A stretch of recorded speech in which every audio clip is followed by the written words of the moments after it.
Greetings, it's Ian from RDO here. Welcome to a new album review, and I have been so excited about this one. Been listening to it all week, and already it's going to be one of my favourite Deep Purple albums, and it's their 23rd album called Equals One. Not the most interesting cover, but the music is brilliant, and it's the first album with the new guitarist Simon McBride, who replaced Mr. Steve Morse in 2022.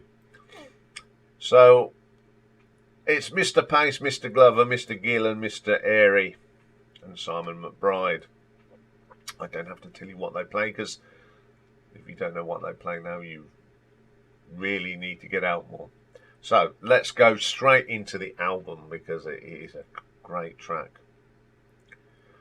First track on here is called Show Me. And what a great little bit of guitar work from Simon to make his entrance to a Deep Purple album. I mean, we've been watching him play live for a year or so, and he's absolutely brilliant. Ian Pace still plodding there, as good as ever, and Ian Gillan's vocals.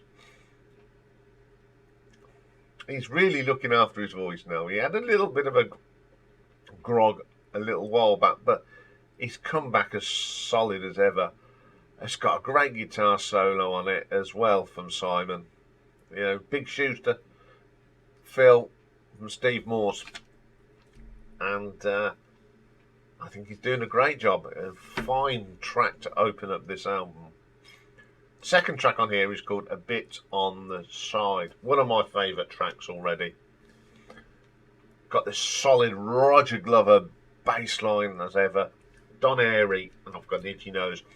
Don Airy, some fine keyboard playing on this.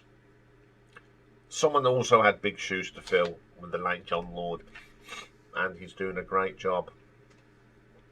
Fantastic track. Sharpshooter. This is really going back to the early sort of sound. Ian's vocals on this are fantastic.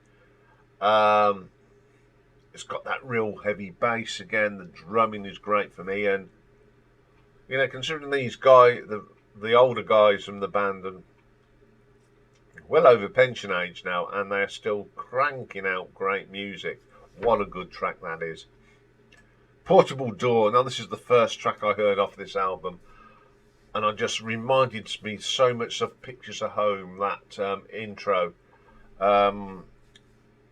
Brilliant track. Ian's vocals are just really strong.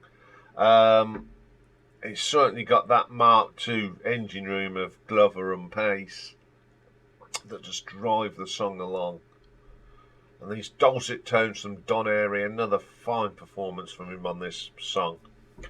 Then we have Old-Fangled Thing. Love the keyboards again from Don.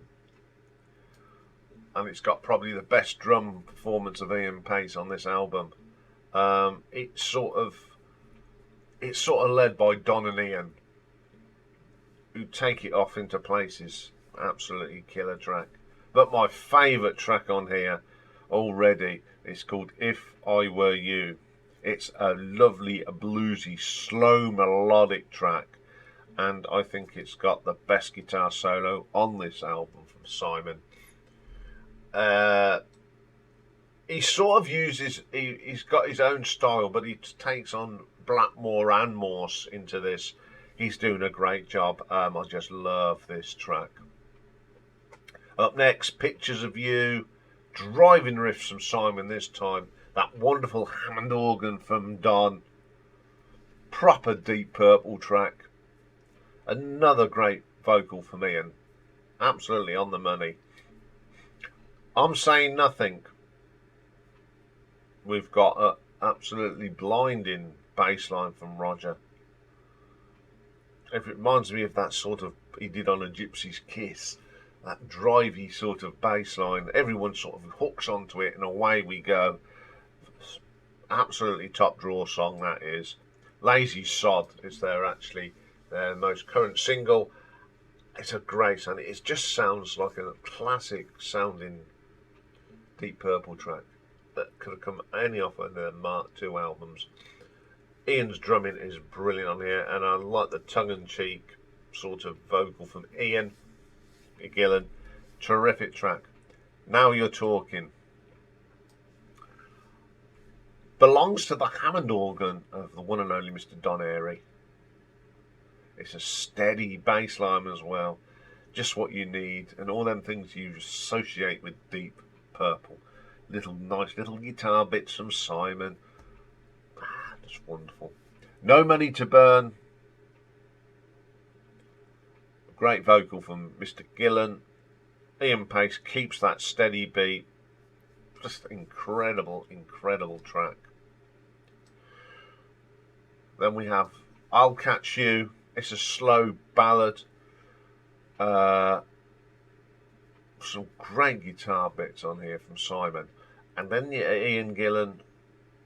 What I like about Iain, he doesn't try to overstretch his voice. He keeps it within his range so he can still deliver a fine vocal. And the last track is called Bleeding Obvious. The drumming at the start of this from Ian Pace is fantastic. More rich Hammond organ from Don. A cracking solo from Simon. Perfect track to end a very good album. So I've been listening to this all week, and I'm going to make a bold statement. I think this is their best album since Purple Dicklia, whatever it's called. I'm not saying the ones in between are bad, except Turning to Crime, of course, but this has got so much energy. I think it's the same way, like when Purple Dicklia come out, Steve Morse's first album. Simon McBride's done the same. He's brought some freshness to the band, and it seems like he's brought the best out of Roger and Ian. Absolutely, it's the best I've heard these guys playing for a long time. He's rejuvenated this band. I'm just wondering if this is going to be their last album. It's a great album to go out on. When they brought out that Turning to Crime, it was, we've gone, God, if this is their last album, it'll be sad. But they've come up with a strong album. There is not one bad track on this album. From top to bottom, it is just absolutely brilliant. And I would say this is my favourite album of the year so far. So I'm going to give this an RTO ranking of 9.5. Yes, 9.5. Absolutely brilliant album. If you haven't heard it, go and listen to it. Forget what happened with Turning to Crime. The Purple are back, and they are back big. Okay, up next, another brand new album from another fantastic band. All the way from Holland, we have got, of course, Focus. I'll be doing that very soon. Bye for now.